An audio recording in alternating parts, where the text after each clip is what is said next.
This documentary weaves together two of the most significant space missions of 2026, NASA's Artemis II, the first crewed lunar mission in over 50 years, and JAXA's Martian Moons Exploration, MMX, humanity's first attempt to return samples from the Martian sphere. Together, they mark a turning point. Humanity is no longer merely visiting space. We are beginning to build a permanent presence beyond our home planet. Houston. Tranquility Base here. The Eagle has landed. 55 years separated those two images. Half a century in which humanity looked up at the moon, marveled at what we had done, and then stopped going. But something shifted in 2026. The engines are burning again. And this time, we are not coming back. In April 2026, 4 astronauts climbed aboard NASA's Orion spacecraft and flew around the moon and back, the first crewed deep space mission since Apollo 17 in December 1972. They traveled 252,756 miles from Earth, setting a new distance record for human spaceflight.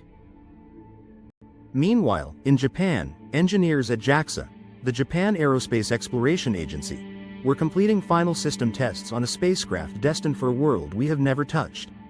Phobos, one of the 2 tiny, mysterious moons of Mars. Are we becoming a multi-planetary species? That is the question this documentary sets out to answer. Through the lens of 2 extraordinary missions, we will explore what it means to reach beyond our cradle, not just to visit, but to understand, to prepare, and ultimately to stay. What is JAXA's MMX mission, and why is a 22 kilometers lump of rock in Mars orbit the most scientifically valuable real estate in the solar system? What happened aboard Artemis II, and why does a 10-day trip around the moon matter so much for the future of humanity? And how do these 2 missions, launched from opposite ends of Earth, together form the first chapters of the same story, the human settlement of space? They are barely more than rocks. Phobos measures just 22 kilometers across, about the size of a mid-sized city. Deimos, even smaller at 13 kilometers wide, is the most distant moon relative to its host planet in the inner solar system. Together they are the most overlooked objects in our planetary neighborhood. And yet, they may hold the answers to some of the most profound questions in planetary science. Where did they come from? What are they made of? And, critically, could the materials locked inside them tell us whether Mars ever harbored the ingredients for life? For decades, scientists have been divided on a fundamental question: are Phobos and Deimos captured asteroids, pulled in from the outer solar system billions of years ago? Or are they debris, fragments blasted into orbit by a catastrophic impact on Mars long before life arose on Earth? The answer matters enormously.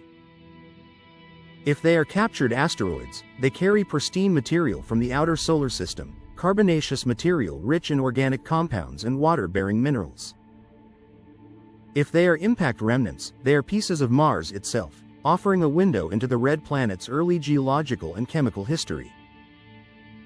The surface of Phobos shows 2 distinct spectral units, 2 different types of terrain that look chemically different from each other. If this is an impact remnant, we might expect more uniformity. The fact that it looks so heterogeneous is scientifically fascinating, and MMX will help us find out why. The MMX spacecraft. Engineering a first, enter MMX, Martian Moons Exploration. This is an international project led by JAXA, with critical contributions from NASA, the European Space Agency, ESA, CNES in France, and DLR in Germany. It represents the most ambitious collaborative robotic sample return mission since the Hayabusa 2 mission successfully returned material from the asteroid Ryugu in 2020. The MMX spacecraft consists of 3 modules: a propulsion module, an exploration module, and a return module. At launch, it weighs approximately 4,000 kilograms, about the weight of a large SUV. Its mission? To travel to Mars, enter a quasi-satellite orbit around Phobos, land on its surface, collect at least 10 grams of material, and bring it back to Earth, a round trip of approximately 5 years. The engineering challenge. Landing on a world with almost no gravity, here is where the engineering becomes almost impossibly difficult. Phobos has an escape velocity of just 11 meters per second. For comparison, a person can run faster than that. A spacecraft approaching Phobos must maneuver with extraordinary precision. Too fast, and it bounces off into space or crashes. Too slow, and it cannot complete its sampling operations before drifting away. To make matters more complex, scientists do not know exactly what the surface of Phobos is like. Is it rocky and hard? Fluffy and porous? Sandy and loose? The MMX team prepared for all possibilities, and built 2 entirely different sampling systems to match. The dual sampler system, C-sampler, core sampler. A robotic arm-mounted drill capable of boring into the subsurface of Phobos to a depth of 2 centimeters, extracting a core sample of compacted regolith. This allows scientists to access material that has been shielded from solar wind and cosmic radiation, potentially preserving more pristine chemical signatures. The core stores its sample in a sealed tube inside the return capsule. P-sampler, pneumatic sampler, a technology derived from Honeybee Robotics' Planet Vac system, a design supported and funded by the Planetary Society. The P-sampler releases a burst of pressurized gas onto the surface, which kicks up loose regolith particles. These particles travel through a tube into a collection container. This method is ideal if the surface is powdery or granular.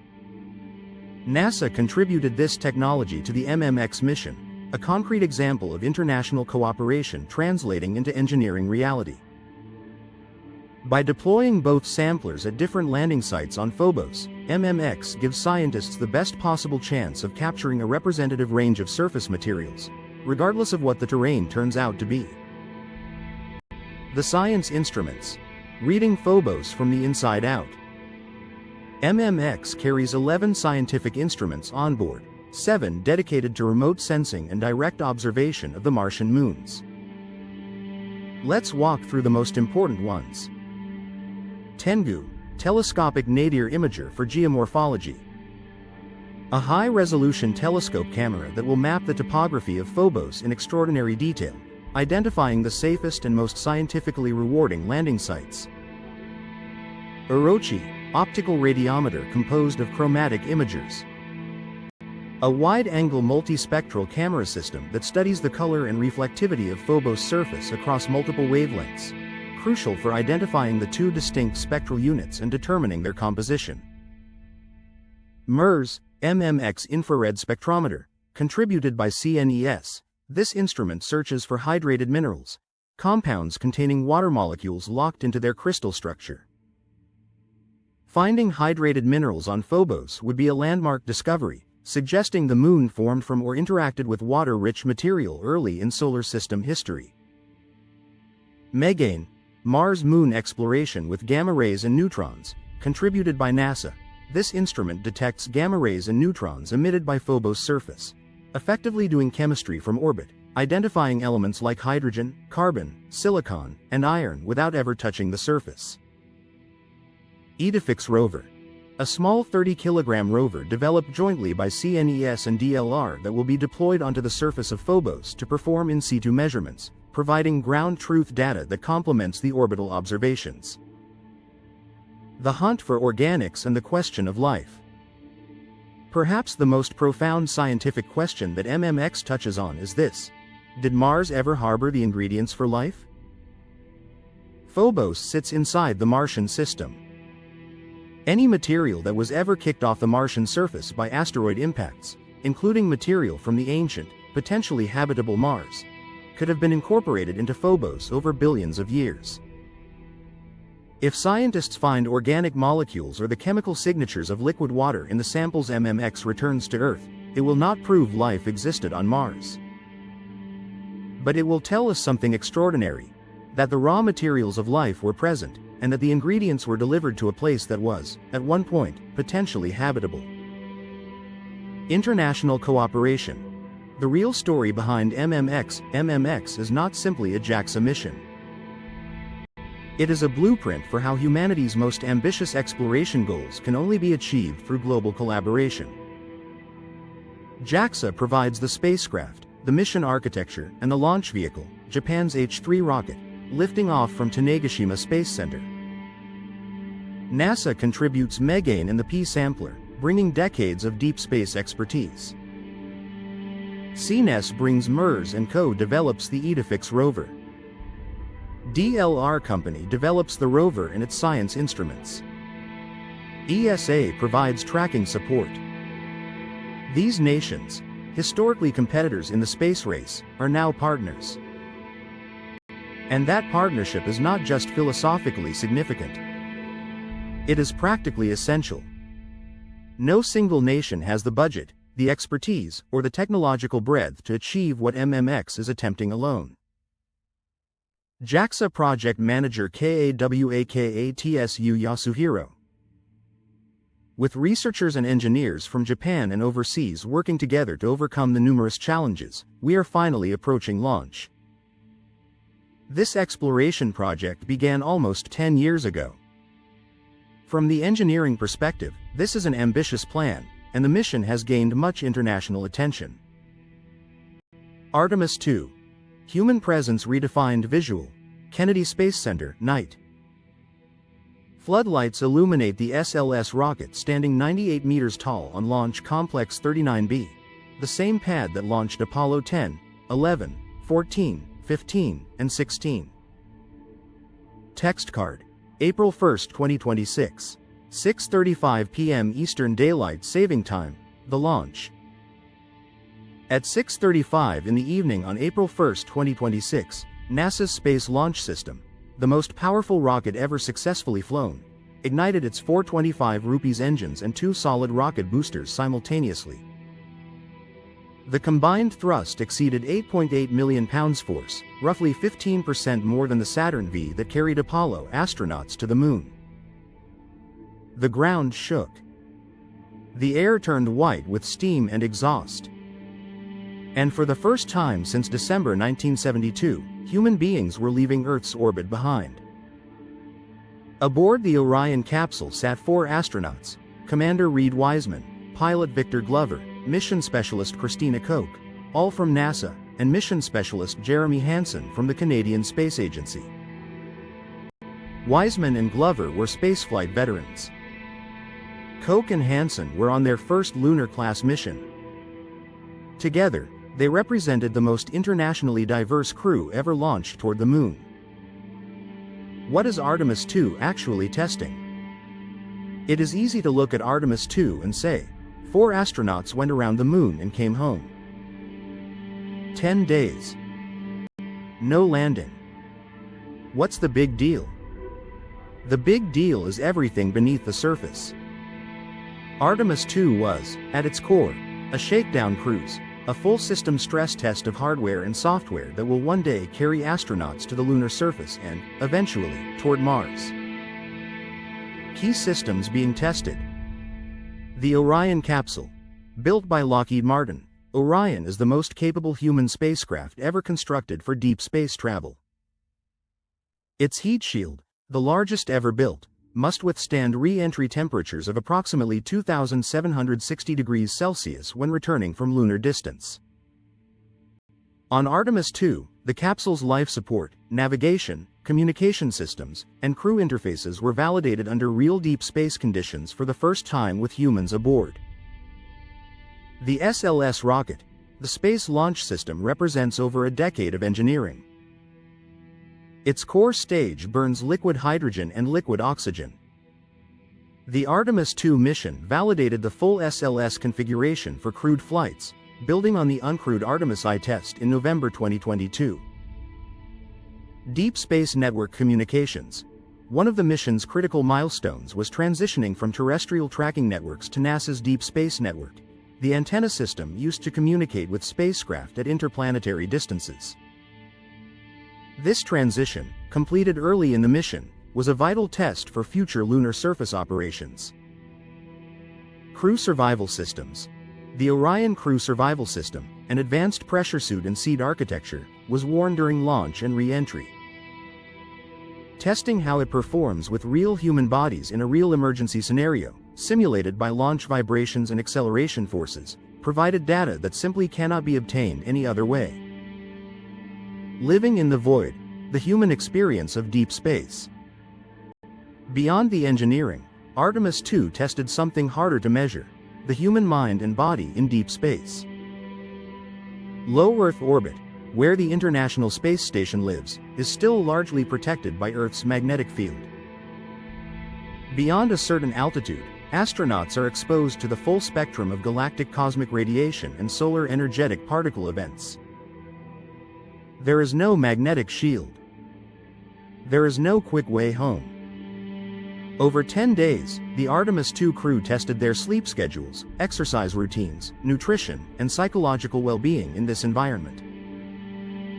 They performed flywheel exercises to counteract microgravity-induced muscle loss. They monitored their radiation dosimeters. And they looked out the windows. Mission specialist Christina Koch paraphrased voiceover. Seeing Earth from that distance, not as a place where you are standing, but as a small, luminous thing floating in the dark, changes you.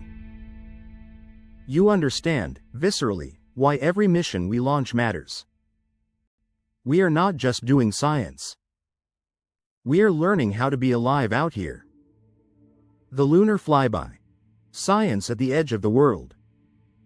On April 6, 2026, the Artemis II spacecraft passed behind the far side of the Moon, a region of the lunar surface never seen directly by human eyes during any Apollo mission.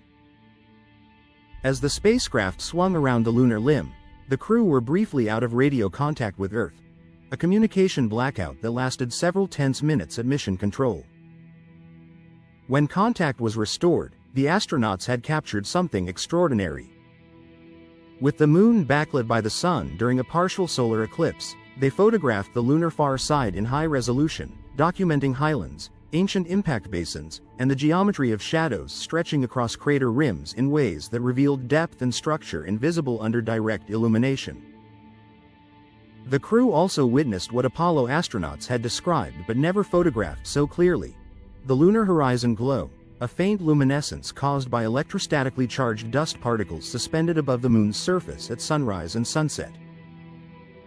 This phenomenon, predicted by Apollo 17 astronaut Gene Cernan's sketches but never conclusively documented, was now captured with modern optics from just a few hundred kilometers away. Distance record and what it means. At their farthest point, the Artemis II crew traveled 252,756 miles from Earth, surpassing the previous record set by Apollo 13 in 1970, when that stricken spacecraft looped behind the Moon on its emergency return trajectory. This time, it was not an emergency. It was the plan. And the crew returned safely, splashing down in the Pacific Ocean off the coast of San Diego on April 10, 2026. In 10 days, they had validated the most important crewed spacecraft system since the Space Shuttle, and proven that humans can operate safely, effectively, and scientifically productively in deep space. The door to the lunar South Pole, to Artemis III's lunar landing, and ultimately to Mars, had been opened. The stakes. Why Artemis II is the essential first step. Artemis II matters not just for what it accomplished, but for what it enables. The Artemis program's ultimate goal is a sustained human presence at the lunar South Pole, a region where permanently shadowed craters may contain billions of tons of water ice, deposited over billions of years by comets and asteroids. Water ice means everything. It can be electrolyzed into oxygen for breathing and hydrogen for rocket fuel. A lunar South Pole base with access to this resource becomes not just a scientific outpost but a refueling depot, a stepping stone for missions to Mars and beyond. Artemis II proved the hardware that will make this base possible can work. The next step is landing. Synthesis. The road to Mars. It would be easy to see MMX and Artemis II as separate stories. One Japanese, one American. One robotic, one crewed. One heading to Mars, one returning from the Moon. But they are chapters of the same book. MMX is developing autonomous deep space navigation, the ability of a spacecraft to precisely maneuver in the gravity field of a small body with no GPS, no real-time ground control, no second chances. That same navigation technology will be essential when astronauts are approaching Phobos, or Deimos, on a crewed Mars mission decades from now. Artemis II demonstrated that humans can live and work effectively in deep space. MMX is identifying the resources and answering the scientific questions we need to resolve before we can send humans further. The Moon, in this framework, is not the destination. It is the training ground. The partnership, government and private industry. Behind both missions stands a new kind of space economy, one in which government agencies and private industry are genuinely interdependent. SpaceX's Starship is being developed to serve as the human landing system for Artemis III's lunar surface mission. Blue Origin's New Glenn rocket is contributing to commercial lunar payload delivery. Honeybee Robotics, a private company, built the P-sampler technology that will collect samples from Phobos. This is not the old NASA model, where everything was designed and built in-house or through cost-plus government contracts. This is a distributed, competitive ecosystem in which the best technology wins. And that competition is dramatically accelerating the pace of progress. The Artemis Accords, a new legal framework for space. Underlying this new era is a quietly revolutionary legal framework, the Artemis Accords. Signed by dozens of nations, the Accords establish norms for space exploration, transparency, peaceful use, interoperability, the protection of heritage sites like Apollo landing zones, and the sharing of scientific data. Unlike the Cold War space race, this new chapter in exploration is governed by agreed principles of cooperation. MMX's multinational partnership, JAXA, NASA, CNES, DLR, ESA, is its embodiment. Conclusion. The next generation final monologue. When Neil Armstrong stepped onto the Moon in 1969, he called it one small step for a man. One giant leap for mankind. That giant leap carried us to the Moon 6 times, and then stopped. For 50 years, the leap seemed to reach its limit. But 2026 has shown us something different. We are not just taking another step. We are building a staircase. JAXA's MMX will tell us whether Mars ever had the chemistry of life, whether the moons that orbit it carry the molecular signatures of habitability, and whether the deep space navigation we develop for Phobos can one day guide human boots onto Martian soil. Artemis II proved that 4 human beings can ride the most powerful rocket ever built into deep space, loop around the Moon, see sights no human has seen since 1972, and come home. Safely. Scientifically. Together. We are no longer just visiting space, we are beginning to settle it. The next giant leap isn't just one person, it's a global movement. Subscribe to SciSai, you know why. To stay updated as these missions unfold. Hit the bell icon to be notified when MMX reaches Mars orbit. When the samples land on Earth. When Artemis III puts the first woman and next man on the Moon. When we take the next step.